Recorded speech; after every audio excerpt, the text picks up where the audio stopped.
कारण काय आहे तो? भवरोगाचे कारण काय आहे? तर आशा हे पहिलं भवरोगाचं कारण आहे. इच्छा हे एक भवरोगाचं कारण आहे. वासना हे एक भवरोगाचं कारण आहे.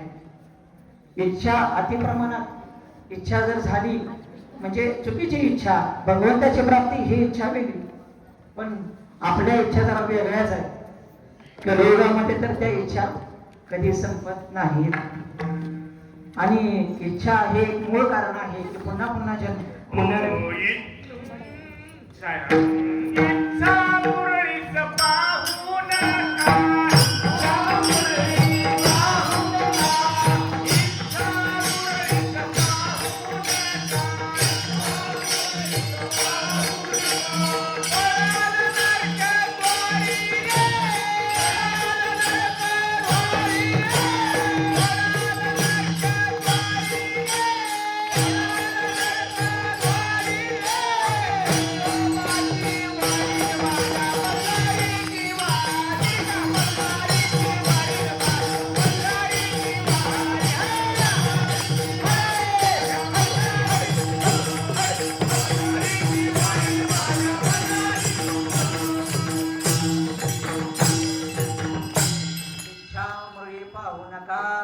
पडाल नरकद्वारी, बोध बुद्धी ज्ञान ज्योती उजळा महाद्वारी.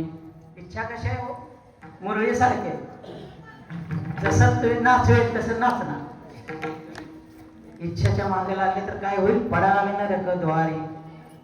हे आयुष्य जे आहे, आपलं जे आयुष्य आहे ते आयुष्य पुरतं का हो? आपल्याला इच्छा पुरवता आयुष्य संपून जातं, पण आपल्या इच्छा संपत नाही ना. तरी आयुष्य पुरले आहे, तरी औषध काही नव्हे. येथ एकची उपेजा जाय परमामृत. अध्याय 2 ज्ञानेश्वरीमध्ये ओवी नंबर 67. बघा काय सांगितलंय माऊलीने. आयुष्य पुरत नाही. आपलं आयुष्य जेव्हा संपत आलेलं असतं अशा वेळेला काय औषध उपयोगाला येत नाही ना. तरी आयुष्य पुरले आहे, तरी औषध काही नव्हे. एक उपयोगाचा आहे परमामृत. काय उपयोगाला येतं? आता मी डॉक्टरच आहे, तुम्हाला सर्वांना ज्ञात आहे. बऱ्याच वेळेला आम्ही सर्व प्रयत्न करून थकतो, पण शेवटी काय सांगतो? आता काय याची गॅरंटी नाही, घरी न्या, काय असेल ते 4 दिवस राहू दे, खायला प्यायला घाला. औषध देतो का हो? सलाईन चालत नाही, काहीच उपयोग नाही. संत ज्ञानेश्वर माऊलीने कसं लिहून ठेवले बघा.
चालेल ना.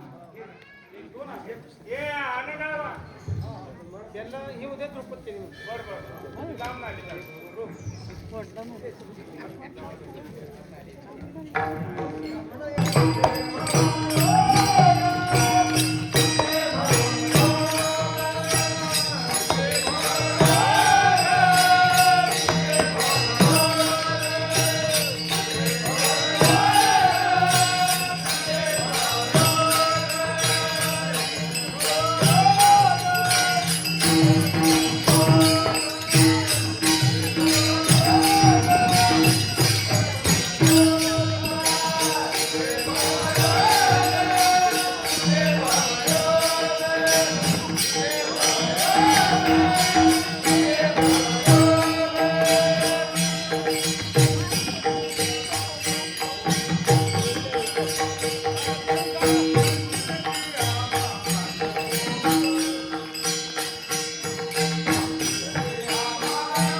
संचित करे मान भोग ऐसे विठोबाचे नाम उच्चारिता खंडे जन्म. आपण पाहत होतो घोर रोगाचे काय कारण आहे. पहिलं कारण आपण पाहिलं की इच्छा मरणी पाहू नका फळांद्वारी बोध बदली ज्ञान देवती उजळा महाद्वारी. दुसरे कारण आहे आशा उपजली अनंतासी नीच वामनत्व आले त्यासी. देवाला सुद्धा आशा आहे आणि देव वामन रूपामध्ये अवताराला आला. अशा एक कारण आहे. इच्छा आलं. दुसरं कारण आहे वासना असल्यामुळे आपल्याला पुन्हा पुन्हा जन्म घ्यावा लागतो.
जडभरत राजा हरणी गर्भा गेला, घाला तो घातला वासनेने.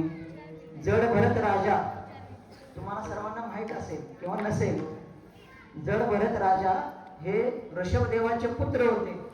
त्यांचं नाव भरत होतं.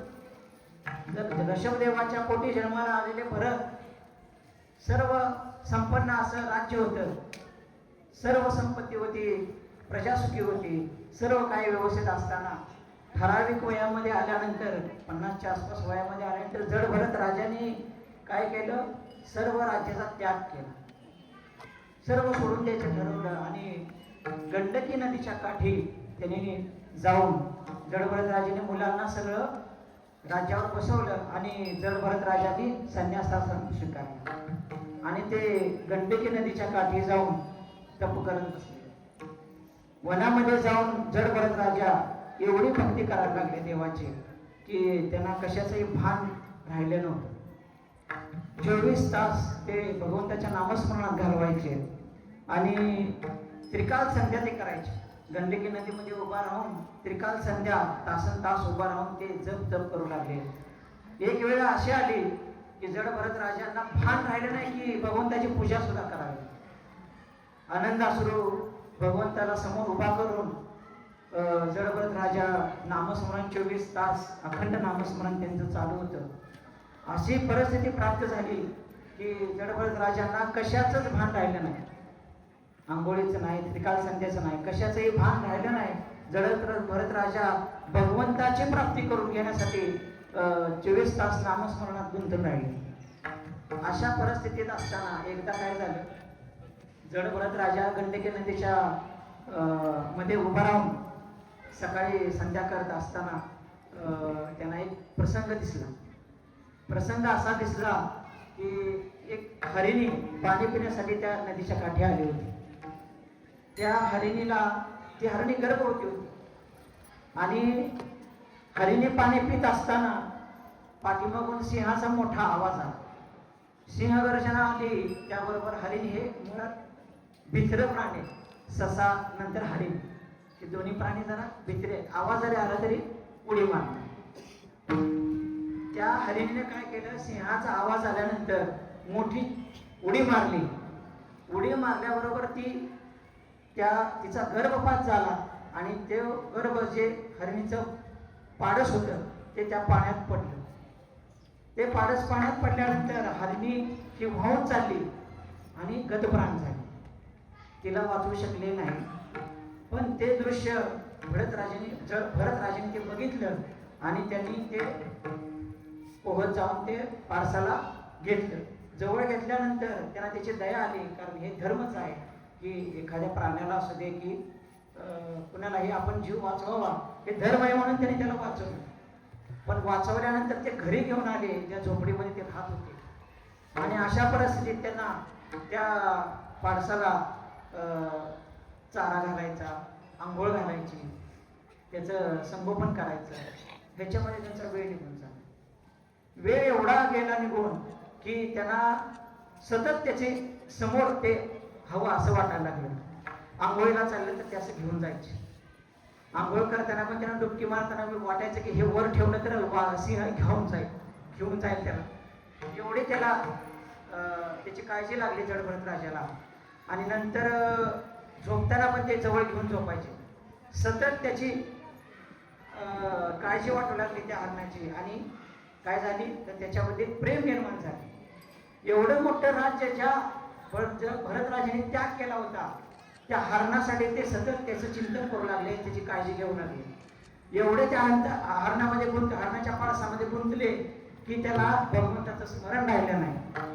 हळूहळू ते परमार्थापासून लांब व्हायला लागले. याचं कारण म्हणजे ते हरणीचं पाळ असताना ते कोंडच असतं. सतत त्यांचं ते दिनक्रिया त्याच्यातच चालली. ते हळूहळू संध्या विसरले, त्रिकाल संध्या विसरले, भगवंताचं नामस्मरण पूजा अर्चना सगळे विसरले. अशा ठिकाणी एक वेळ अशी आली की हरण मोठं झालं ते आणि एक कळप आला हरणाचा आणि ते हरण निघून चालले. हरण निघून चालल्यानंतर त्यांना दुःख झालं. ते म्हणाले की हरणाला जाऊ दिला, पण ते हरिण निघून गेलं ते थोडीच थांबते, त्याच्या जातीचे प्राणी दिसले का ते निघून जाणार. हरिण निघून गेल्यानंतर भरत राजाने एवढं दुःख झालं की ते सतत त्याचं चिंतन करू लागले. सतत ते हरिण कधी येते त्याच्या समोर त्यांच्या दिसू लागले आणि त्यांनी प्राण सोडला. जन्म घेणे लागे वासनेच्या संगे. आपण जे मरते वेळी जे चिंतन करतो त्याच्यासाठी पुन्हा जन्म घ्यावा लागतो, हे अभंगातून सांगितलेलं आहे. ते मृत्यू पावले, भरत राजा मृत्यू पावल्यानंतर दुसरा जन्म त्यांना हरणाच्या पोटी जन्माला घ्यावा लागला. जड भरत राजा हरणी गर्भा गेला, घाला तो घातला वासनेने. दुसऱ्या जन्मात हरणाच्या आल्यानंतर एवढं पुण्य पूर्वजन्मीचं एवढं पुण्य होतं की त्यांना ते स्मरणात होतं की मी पूर्वी कुठल्या जन्मात होतो, काय करत होतो. यावेळी मात्र ते जरी हरणाच्या जन्माला आले असते पोटी तर त्यांना ते स्मरण असल्यामुळे त्यांनी असा विचार केला की या जन्मात ते चूक करायची नाही. हरिण असून त्यांनी पूर्ण आयुष्य सुकलेला पाल्ला खाल्ला. ओलं गवत खाल्लं तर त्याच्याबद्दल मोह निर्माण होईल आणि मी त्याच्यात अडकून राहील, म्हणून त्यांनी ते सुद्धा खाल्लं नाही. पूर्ण आयुष्य त्या हरणाच्या रूपामध्ये त्यांनी सुका पाला खाऊन जीवन काढलं आणि शेवटी प्राण त्याग करताना त्यांनी समोर एक ब्राह्मण बघितला आणि मग प्राणत्याग केला. नदीकाठी जे ब्राह्मण आले होते त्यांना पाहून त्यांनी प्राणत्याग केला. पुन्हा ते ब्राह्मणाच्या कुळात जन्माला आले, उच्च कोटी ब्राह्मणाच्या कुळात ते जन्माला आले. पण त्यांनी यावेळी सुद्धा आत्मबोध आत्मज्ञान पूर्वजन्मीचं त्यांना असून सुद्धा त्यांनी असं नाटक केलं की मला काहीच माहीत नाही. वेडा माणूस असतो का नाही, त्याला काही कळत नसतं. त्याप्रमाणे त्यांनी सोंग घेतलं. त्यांची 5 वर्ष उरली. त्यांचे वडील त्यांना विद्या देत होते. त्यांचे सगळे भाऊ पारंगत झाले होते विद्येमध्ये, पण त्यांनी एक मंत्र पाठ करू शकले नाही. 5 वर्षात त्यांना ओम म्हणता आलं नाही. त्यांचे वडील सुद्धा वैतागले. त्यांना म्हणून त्याचं नाव जड भरत असं ठेवलं. जड म्हणजे एकदम जड, एकदम त्याला काय जड बुद्धी, त्याला बुद्धी नाही असं. पण त्याला हे ज्ञात होतं की जर मी आता ह्या जन्मात हुशारी दाखवली तर पुन्हा जन्म घ्यावा लागेल. म्हणून त्यांनी नाटक केलं आणि जड भरत राजाने पूर्ण आयुष्य त्यांचं, आता फार मोठी कथा येते तर त्याच्यामध्ये त्यांचे भाऊ जे होते त्यांना कामाला लावायचे. कामाला लावल्यानंतर खड्डा खान म्हणलं का ते मुजवणार, मुजव म्हणलं का खड्डा काढणार, असे उलट कार्य करायचे. त्यांनी त्याचं कारण एकच होतं की मोह उत्पन्न होऊ नये. माझे आई वडील भाऊ यांच्याशी मोह उत्पन्न होऊ नये हे त्याचं कारण होतं. त्यांनी पुढे जाऊन एका राजाला आत्मज्ञान उपदेश केलेला आहे. पण एका प्रसंगात तर जड भरत राजांना काही लोक मारायला लागलेली होती आणि त्यांचा बळी द्यायचा प्रयत्न केला. अशा वेळेला महाकाली सुद्धा प्रकट झाले आणि त्यांनी सगळ्यांना मारून टाकले. असे जड भरत राजे. सांगण्याचा उद्देश एकच आहे, आपल्याला वेळ थोडा कमी आहे. जड भरत राजा हरणी गर्भा गेला, घाला तो घातला वासनेने. भोग रोगाची आपण कारण बघितली. अति आशा, अति इच्छा, अति वासना, अशी कारण यांचे पुन्हा पुन्हा आपल्याला जन्माला यावं लागतं. पुनरपि जननम पुनरपि मरणम पुनरपि जननी जठरे शयनम इह संसारे बहु दुःखारे कृपया पारे पाहि मुरारे भज गोविंदम गोविंदम भज मूर्मते. पुनरपि जननम पुनरपि मरण. पुन्हा पुन्हा जन्माला यावं लागतं, पुन्हा पुन्हा मरावं लागतं, पुन्हा पुन्हा आईच्या गर्भाच्या यातना सोसाव्या लागतात. आद्य शंकराचार्यांनी भज गोविंद मध्ये हे लिहून ठेवलेलं आहे. कृपया पारे पाहि मुरारे भज गोविंदम गोविंदम भज मूढमते. तर जन्माला पुन्हा पुन्हा यायचं नसेल तर फक्त एकच आपल्याला करायचं की भगवंताचं नामस्मरण करायचं आहे. तुका म्हणे माया होय दासी लागे पाया. माया सुद्धा जवळ येत नाही. नवे नवे कैसे विठोबाचे नाम उच्चारिता जन्म सुद्धा खंडून जातो. तर जन्म घेणे वासनेच्या संख्या आपण पाहिलं, कशामुळे जन्म घ्यावा लागतो ते पाहिलं. भवरोग आहे, त्याचं लक्षण ओळखायचं कसं, तर विषयाचा परिपाडू गोड परमार्थ लागे कडू. कडू विषय तो गोडू जेव्हासी झाला. 10व्या अध्यायामध्ये संत ज्ञानेश्वर महाराज सांगतात, ज्ञानेश्वर विषयाचा परिपाडू गोड परमार्थ लागे कडू. विषय कडू विषय तो गोड होऊन जीवास झाला. आपल्याला जो परमार्थ आहे तो कसा वाटतो कडू, आणि जो विषय आहे संसार आहे तो कडू वाटतो गोड वाटतो ह्याचाच अर्थ याला गौरव झालेला आहे असं ओळखायचं म्हणून सांगितलेलं आहे. उदाहरणार्थ तुम्हाला सांगतो म्हणजे समजेल. पूर्वीच्या काळी एक नाग चावला साप चावला विषय असेल तर लोकांना काय असं थोडं एवढं हे नव्हतं, तर विष चावलंय चढलंय हे कसं ओळखायचं, तर कडुलिंबाचा पाला खायला द्यायचे. कडुलिंबाचा पाला खाल्ला आणि त्याला जर कडू लागला नाही तर ह्याला विष चढलेलं आहे. आता कोरोना काळात पण आम्ही पाहिलं, कोरोना झालेल्या पेशंटला आम्ही म्हणालो साखर खावायची म्हणून. साखर खाल्ली का त्याला ती चवच लागायची नाही. मीठ खाल्ले साखर खाल्ली चव लागायची नाही, मग ह्याला कोरोना झाला आम्ही ओळखायचो. सेम तसं परमार्थामध्ये परमार्थ जेव्हा कडू लागतो आणि विषय म्हणजे ही संसार हा गोड लागतो तेव्हा ओळखायचं ह्याला गौरव झालेला आहे. ज्ञानेश्वर माऊलीने हेच सांगितलं. आता ह्या गौरवाचे प्रकार 3 आहेत. पहिला आहे साध्य प्रकार म्हणजे जो बरा होतो त्याला साध्य म्हणतो. आयुर्वेदामध्ये 3 प्रकार मी सांगितले. साध्य म्हणजे जो बरा होणार आहे, आजार बरा होणार आहे तो साध्य आजार आहे. हे कुणाला शक्य झालेलं आहे? गौरव साध्य आहे तो संतांना शक्य झाला आहे. साध्य आजाराचं उदाहरण तुम्हाला सांगतो. साध्य म्हणजे डेंग्यू झाला, आम्ही डेंग्यू टेस्ट करतो, डेंग्यू झाला म्हणतो, पुन्हा ट्रीटमेंट देतो, परत टेस्ट करतो, निगेटिव्ह झाली. डेंग्यू बरा होतो का नाही? होतो. टायफॉइड बरा होतो का? होतो. पण दुसरा प्रकार जो आहे तो व्याप्त प्रकार सांगितलेला. व्याप्त जो प्रकार आहे तो दाबून ठेवणारा प्रकार आहे, दाबून ठेवतो आजार. आता भवरोग सुद्धा व्याप्त मध्ये प्रकार आहे. तर भवरोग कसा व्याप्त आहे? तर भवरोगामध्ये सुद्धा आपण नॉर्मल जेव्हा ताप येतो तेव्हा तुम्ही म्हणता का बा ह्याचा ताप बरा झाला. ताप हा बरा होत नाही कधी. ताप कधी बरा होतो? पूर्ण शरीर थंड पडतं तेव्हा ताप बरा होतो. तापाचं नॉर्मल रेंज किती आहे? 97 डिग्री ताप आपल्या शरीरामध्ये पाहिजे तरच आपण जगतो. आता साखर हा आजार बरा होतो तो दाबून ठेवला जातो. आता तुम्हाला साखर झाली म्हटलं आपण तर साखरेच्या औषध दिलं ती साखर बरी होत नाही, निघून जात नाही, तर ती कमी होते. कमी मात्रामध्ये नॉर्मल मात्रामध्ये साखर येते म्हणजेच तो आजार बरा झाला असं आपण म्हणतो. बरं झाला असं म्हणत नाही तर दाबून ठेवलं जाते. साखर कमी झाली, पूर्ण कमी झाली का माणूस संपतो. तसं व्याप्त आजार हा भक्तांसाठी आहे. आणि असाध्य आजार कोणाला येऊ? असाध्य आजार असे बरेच अनेकच आहेत. तर ते असाध्य आजार हे अभक्ताला किंवा ज्याच्या देवावर विश्वास नाही अशा भक्ताला, अशा माणसाला हा आजार असाध्य वाटतो. तर हे आजाराचे भवरोगाचे 3 प्रकार आहेत. तर भवरोगाचे उपप्रकार बरेच आहेत. त्याचा उपद्रव वेगळा आहे, उपसर्ग वेगळा आहे. आपण ते नंतर एकदा त्याचं चिंतन करू. तुटे भवरोग संचित क्रियमान भोग. संचित म्हणजे साठलेलं, पूर्वजन्मी जे आपल्याला साठलेलं पुण्य आहे, पाप आहे, ते ह्या जन्मात आपल्याला येतं उपभोगाला किंवा त्याचं आपल्याला प्रारब्ध म्हणून घ्यावं लागतं. त्यालाच आपण भोग म्हणतो किंवा प्रारब्ध म्हणतो. तुटे भवरोग संचित क्रियमान भोग. क्रियमान म्हणजे आता जे कार्य करतोय, आता जे पाप पुण्य आपण करतोय त्याला आपण क्रियमान म्हणायचं. आता तुम्ही म्हणाल ह्या जन्मात आता करत असलेलं कर्म जे आहे ते चांगलं केलं तर त्याची फळ पुढच्या जन्मात मिळते, मग करून काय उपयोग आहे? पुढच्या जन्माला कोण बघायला आलाय? असा पण प्रश्न काय जणांचा. तर तसे याचे 2 प्रकार आहेत. क्रियमांचे सुद्धा 2 प्रकार आहेत. एक इन्स्टंट क्रियमान, अर्जंट. आता तुम्ही वाचलेल्या दयावर हात ठेवला, काय होईल? चटका बसेल. हे इन्स्टंट क्रियमान झाले. तुम्ही क्रिया चुकीची केली त्याचं फळ चुकीचं मिळालं, लगेच भोग मिळाला. आणि काही असे क्रियमान आहेत की जे ह्या जन्मात करा पण त्याचं फळ पुढच्या जन्मी सुद्धा मिळते, जसं जड भरत राहिल्याचं आपण पाहिलेलं आहे. संचित क्रियमान ऐसे विठोबाचे नाम उच्चारिता खंड जन्म. खंड जन्म सुद्धा आपण थांबवू शकतोय. जन्म मरणाच्या यातना आपण थांबवू शकतोय म्हणजेच मोक्ष प्राप्त होतो. मुखे नाम हाती मोक्ष ऐसी साक्ष भूतांची.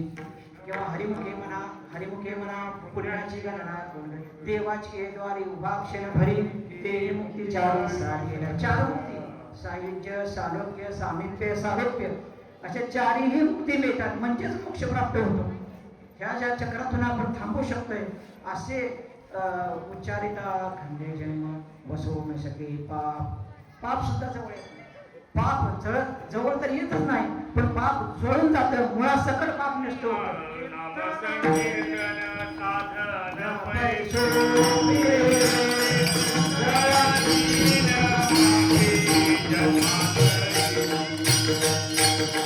साधन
नामसंकीर्तन साधन पै सोपे जळतील पापे जन्मांतरीचे.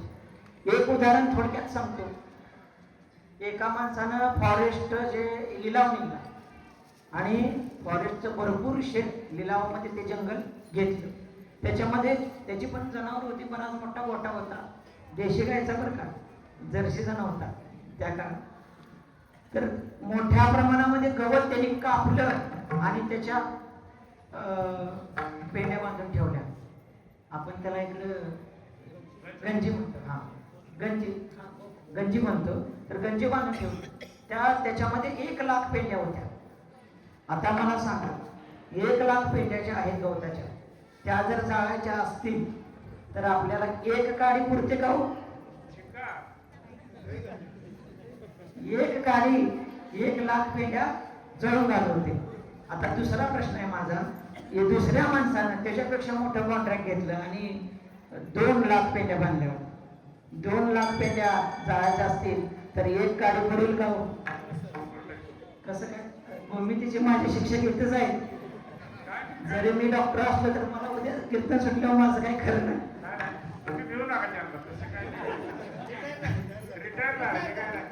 अहो वाघ जरी हा तर गणित जरा चुकतंय. माझं गणित कच्चं होतं, पण मी त्यांना अभंग म्हणायला शिकवलं असल्यामुळे मला ते ढिलं सोडत होते जरा. घरी आल्यावर त्यांना मी पहिला अभंग शिकवला होता. अवघे चित्र आनंदाचे हातात जगन्नाथ. जर विसरले असतील मी विसरलेलो नाही. त्याचं कारण पण एक होतं, कारण त्या अभंगात शेवटी काय हो शेवटी एका जनार्दनी चैतन्याची शोभा शोभत असेल. सरांच्या मंडळीचं नाव त्याच्यात होतं शोभा.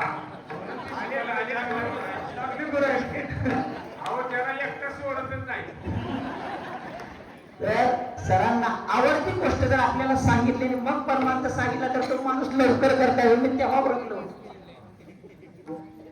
सरांना चाल म्हणाल चैतन्याची शोभा म्हटल्यानंतर सरांची मंडळी स्वयंपाक करताना घरी देऊन कीर्तनात बसवली. विचारा मॅडम माहिती काय दूरदृष्टी होती. तर त्याच्यामध्ये आवडता अभंग सरांचा झाला. तेव्हापासून सर भक्ती मार्गाला लागले. शेजारी आमच्या राहायला आढळलं. तर सांगत होतो आपण की 2,00,000 पेंड्या जायच्या असतील तर एकच गाडी आपल्याला पुरते. 10,00,000 पेंड्या जरी आपण गवताच्या आणल्या तरी एकच गाडी पुरते. तसं नामस्मरणाने, एक नामस्मरणाने अनंत जन्माची पापे जळून जातात. तृणाग्नी मेरे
तृणाग्नी मेळे समरस झाले तैसे नामे केले जपता हरी.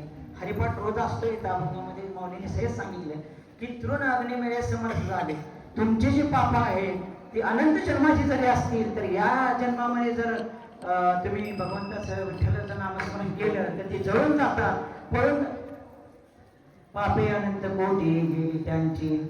किती ठिकाणी मौलीने हरिपाठामध्ये सांगितलेलं आहे की विठ्ठल विठ्ठल मंत्र सोपा करी पापा निर्मूळ. निर्मूळ मुळापासून पाप उठून जातं, कारण पापे पळून जात नाही. गेलेली पाप पळून येऊ शकतात, हे जळून जातात, मुळापासून उठून काढतात. कशामुळं? नामस्मरणाने. आणि आपण पाहायचं झालं तर भवरोग आहे हे संतांना हे भवरोग काही करू शकत नाही. आशा तृष्णा किंवा तुमचं भवपाश वासना हे संत तो काहीच नाहीत. कारण त्याचं कारण आहे भक्त ऐसे जाना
उदास गेले आशा पास निवारुनी विषय तो त्यांचा झाला नारायण नावडे खंडन माता पिता.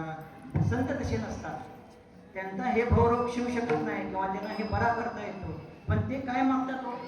पुन्हा पुन्हा मला ह्याच जन्मी मनुष्य द्यायला जन्माला घाल आणि तुझा दास कर, असेच सांगतात संत, हेच मागतात. तर आता ह्या भवरागाचं बरा कसा करायचा हे पण आपण पाहिलं. हे भवरागाची औषध जन्म जरा तुटे व्याध, विठ्ठल नाम हेच एक पर्याय आहे की ज्या भवरोग आपण तोडू शकतो. भक्त ऐसे जाणा देणी उहात गेली आशा पास निवारणी तुका म्हणे माया होय दासी लागे पाया ऐसे विठोबाचे नाम उच्चारिता खंडे मन यामध्ये बरेच आता मी जो प्रथम कीर्तन सेवेकरता अभ्यास केला त्यातला एक 25%च श्रावण झालेला आहे खरं सांगायचं तर. पहिलीच सेवा आहे पण जमते नाही जमते माझ्या वडिलांची मिराशिका देवा हे जे आहे पुण्य ठेवा ओढवला ते पूर्व पुण्य आहे तेच असल्यामुळे मी इथं आज उभा राहिलोय. कसं खरं तर प्रॅक्टिसमध्ये रुग्णसेवा करताना मला अजिबात वेळ नाही ह्या गोष्टीला म्हणजे अभ्यास करायला वगैरे. सकाळचं जेवण आता इथं मंडळी आहे त्यांची भरपूर साथ आहे मला तर त्या पण डॉक्टर आहेत. सकाळचं जेवण माझं 4ला आणि संध्याकाळचं 11ला होतं रोज. तर ह्याच्यातून मी रुग्णसेवेची ही जी सेवा आम्ही गेले 18 वर्ष मांडलेले आहे त्याच्यातून थोडा थोडा अभ्यास करत हे काही दिवसामध्ये मला जी कीर्तन सेवा मिळाली त्याच्यातून हे मी आता थोडंफार तुम्हाला एक्सप्लेनेशन दिलेलं आहे अभंगाचं. तर पळे जाय त्रिविध तो ताप वसू न शके पाप. त्रिविध ताप कुठले आहेत तर आध्यात्मिक आदिभौतिक आदिदैवी हे तिन्ही ताप आपल्या ह्या नाव विठ्ठलाच्या नावानं जातात. तर त्या तापाचा पण उल्लेख आपण नंतर एक दिवशी डिटेलमध्ये बघू की ताप कुठले आहेत कसे आहेत कशा प्रकारचे आहेत. तर हे तिन्ही ताप फक्त जर असेल तर त्याला हे ताप काही करत नाही कारण देव सखा जरी जग घे कृपा करी किंवा देव राखे तया मारी कोण न मुडे काटा हिंदिता न जळे न मुडे नव्हे काही विष तेही अमृत पाही न चुके वाट न पडे बंदी नवे कधी यमबाधा. तुका म्हणे नारायण येता गोळ्या वारे बाण म्हणजे ह्या अभंगामध्ये त्रिविध ताप कवर होतो. न पायामध्ये चप्पल न घालता तुम्ही जर वनात चालला तरी तुम्हाला काटा मोडणार नाही कारण देव राखे तया मारी न मोडे काटा हिंदीता वन. त्रिविध ताप कवर होतो ह्या विठ्ठल नामस्मरणानं. तुका म्हणे माया कसे भगवंताची शक्ती म्हणजे माया आहे. भगवंताची सावली म्हणजे माया आहे. माया ही भगवंताच्या पायाजवळ आहे.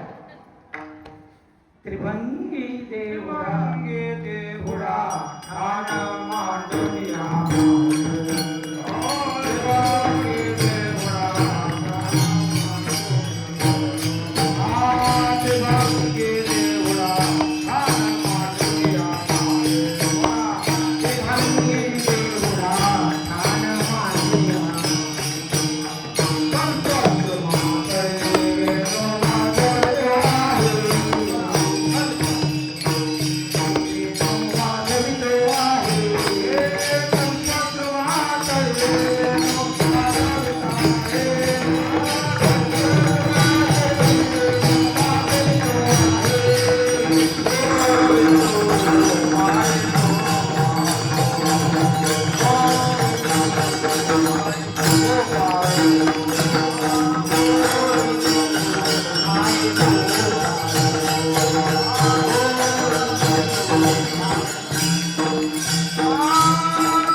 माया कुठे आहे हो? भगवंताच्या पायाजवळ आहे. त्याच्यामुळं तुम्हाला माया काही करू शकत नाही. भक्तांना तर माया शिव शिकता शकत नाही.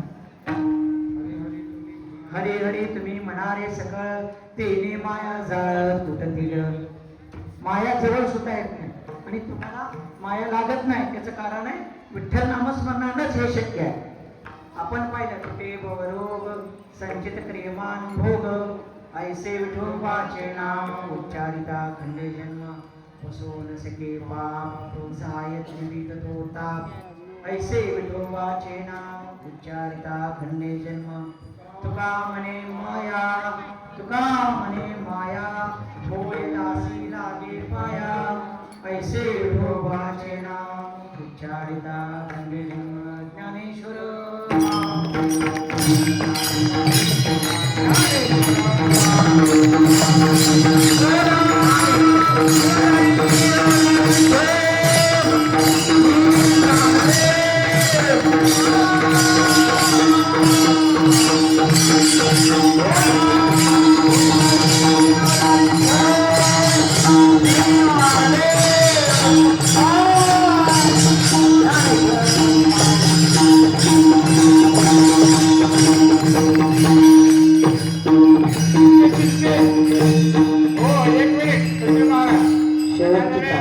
डॉक्टर साहेबांचं कार्यक्षेत्र पण गावाच्या पश्चिमेकडेच आहे. तुमचं घर बी गावाच्या पश्चिमे आहे. गावाला आहे पूर्वे. ते त्यांचे कुटुंब एकदा आम्हाला बघू द्या ना, त्यांचे डॉक्टर मार्केट कोण आहे. त्याच्या आता मध्ये नाही सांगू दे. एकदा फक्त नमस्कार केला असता सगळ्यांना म्हणजे मग लगेच घेता येईल तिचा कशी दर्शनाच्या मर्यादा असतात.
सर्वांनी हात वर करायचा.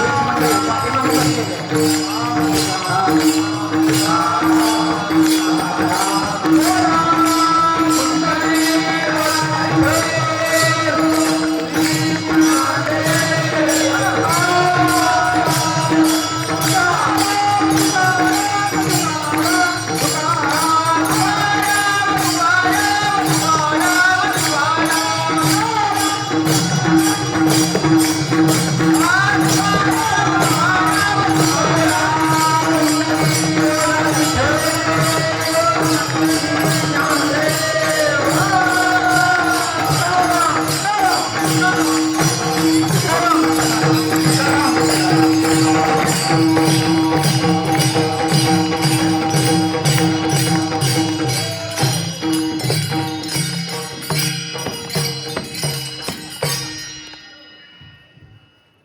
भवरोग संचित गरिमान भोग ऐसे विठोबाचे नाम उच्चारिता खंडे जन्म वसू नसके पाप जाय त्रिविध दोता ऐसे विठोबाचे नाम उच्चारिता खंडे जन्म तुका म्हणे माया होय दासी लागे पाया ऐसे विठोबाचे नाम उच्चारिता खंडे जन्म. आतापर्यंत जी सेवा झाली ती खंडेरायाच्या चरणी श्री पांडुरंगाच्या चरणी ही सेवा दादासाहेबांची सेवा. कारण त्यांच्या गुरूंच्या कृपे ईशकृपे विन गुरु नाही गुरुविन नाही ज्ञान विना आत्मा नाही गातीवेद पुराण. भगवंताच्या कृपेशिवाय गुरु मिळत नाही, गुरुशिवाय ज्ञान मिळत नाही, ज्ञान मिळाल्याशिवाय आत्मबोध आत्मज्ञान आणि परमात्मा प्राप्ती होत नाही. भगवंत दादासाहेब पहिले गुरु आहेत. दुसरे गुरु आपले कोळेगावचे सोमनाथ आणि दत्त महाराज प्रसन्न आहेत असे श्री दत्तात्रय दुपडे महाराज दीपक दुपडे महाराज हे दुसरे गुरु आहेत माझ्या अध्यात्मामधले. त्यांच्या कृपेने आणि ज्यांनी लहानपणी मला पासून काही भजन कीर्तन शिकवलं किंवा घरी भजन करायला जेवढी माणसं यायची मी भजनाला जायचो नाही पलीकडच्या रूममध्ये आणि त्यांनी आयडिया करायचे दिगंबर कोणतरी काका सगळे आयडिया करायचे. त्यांनी काय करायचे माझा एकच अभंग पाठवला. त्यांनी मी नाही गेलो का सचिन महाराजांना माझा अभंग म्हणायला लावायचे. माझा अभंग ऐकला का मी पळत जाऊन त्याच्या अंगावर जायचो माझा अभंग म्हणायचा आणि तो अभंग मी बरं सगळे म्हणे बरं आता तू म्हणून ती आयडिया असायची त्यांची. तर सगळ्यांनी जे भजन शिकवलं लहानपणापासून जे भजन करत आलो असे शिकवले सचिन महाराज आमचे गुरुच आहेत. कारण गुरु निवृत्तीनाथ कसे माऊलींचे गुरु होते.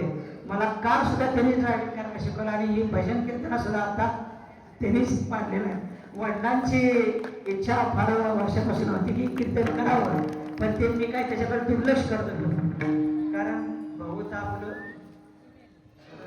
संसाराची तापे आपलं मी देवा करिता या सेवा कुटुंबाची सेवा काय मला करायला लागत नाही पण रुग्णसेवा फार करायला लागते. गेल्या 18 वर्षात तासगावमध्ये मी रुग्णसेवा करत आहे. आरवडी हे इस्कॉन टेम्पल जे गाव आहे ते राधाकृष्ण मंदिर आहे जिथे इस्कॉनची संस्था जगभरात 140 देशामध्ये त्यांच्या संस्था आहेत. त्याचे मूळ गुरु हे आरवडेचे श्री लोकनाथ स्वामी महाराज. आज आमचे मित्र अनिकेत पाटील त्याच गावचे मेडिकल त्यांचं आहे ते आलेले आहेत. त्यांच्याच ते गावातले ते लोकनाथ स्वामी महाराज आहेत. त्यांचं पण आडनाव चव्हाण होतं पण लोकनाथ स्वामी इस्कॉनचे मूळ गुरु ते आहेत आता सध्या. त्यांच्या गावी एकदम सुंदर वातावरण एकदम भक्तिमय गाव आहे आध्यात्मिक गाव आहे. त्या गावामध्ये राहण्याचा योग येतो मला. तिथं पण सप्त्याला बोलवतात की जातो बऱ्याच वेळेला. तर त्या गावामध्ये राहून ग्रंथ वाचन पूजन हे चालूच आहे माझं. तुम्ही म्हणा की डॉक्टर असल्या म्हणून काय तसं काही नाही आहे. आपलं मूळ तत्व मी विसरलेलं नाही. कारण पाण्याचं मूळ तत्व काय त्याचा गुणधर्म काय शीतलता थंडपणा. पाणी किती तुम्ही उकळा शेवटी ते थंडच होतं. त्याला किती पण उकळ त्याची वाफ होईल पण वाफ झाल्यावर सुद्धा ते पाण्यातच रूपांतर थंडपणाचं येतं. तसं मी कुठेही गेलो काही शिकलो तरी मूळ तत्व मूळ गाव हे गाव मी विसरलो नाही. आणि आपला जो पाया आहे तो मी कधी विसरणार नाही. आपला पाया आपले जे संस्कृती आहे किंवा आपले जे संस्कार आहेत ते हे आहे. त्याच्यामुळं तुम्हाला वाटलं असेल की हा अचानक आला आणि कीर्तन कसं सांगणार तर ते मी अभ्यास चालू आहे माझा. फक्त मी ह्या प्रवाहात नाही तुम्ही पहिला असेल, आता माझं जरा थोडं गायन वगैरे जरा खर्च आहे, तर त्याच्या सगळ्यांची इच्छा होती म्हणून आजची कीर्तन सेवा केली. गेली 18 वर्ष झाला आम्ही पत्नी आणि मी रुग्णसेवा करत आहोत. पत्नी त्वचेचा डॉक्टर आहे, त्या तासगावमध्ये प्रॅक्टिस करतात. मी आरोण्यामध्ये एक माझं छोटंसं हॉस्पिटल आहे, तिथं मी कमी खर्चामध्ये बरेच 25-25 गावचे रुग्ण येतात. ECG, ऑक्सिजन सगळं लॅब वगैरे अटॅच आहे, अशी सेवा चालू आहे. त्याच्यातून आता हे मला तुम्ही ह्या सप्त्यामध्ये बोलवलं. दर वर्षी मी इथं सेवेसाठी येईन आणि तुमची त्या वतीनं म्हणजे काय माझ्या कुटुंबाची मी ओळख करावी अशी पडतरी महाराजांची इच्छा आहे. समोर या मॅडम डॉक्टर. सगळे आता माझ्यासोबत जे आले ते सगळेच इकडे हवाची विनंती आहे. 2 मिनिटं.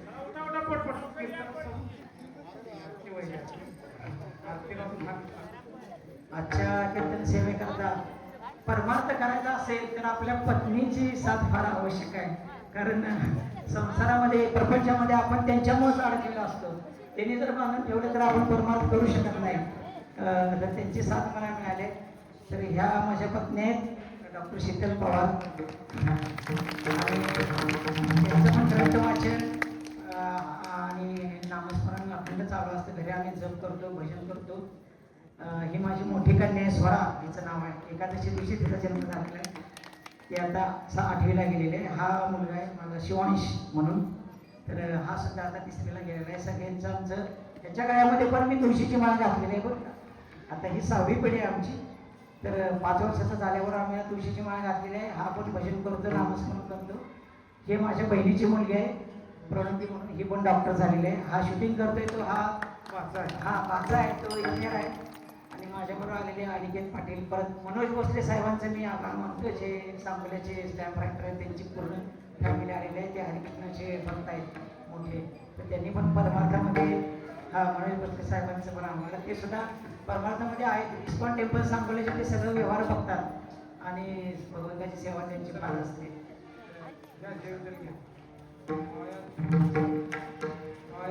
पायाच्या प्रसादे काही बोलले विनोदे, मद क्षमा करणे संके हृदय अंग होते.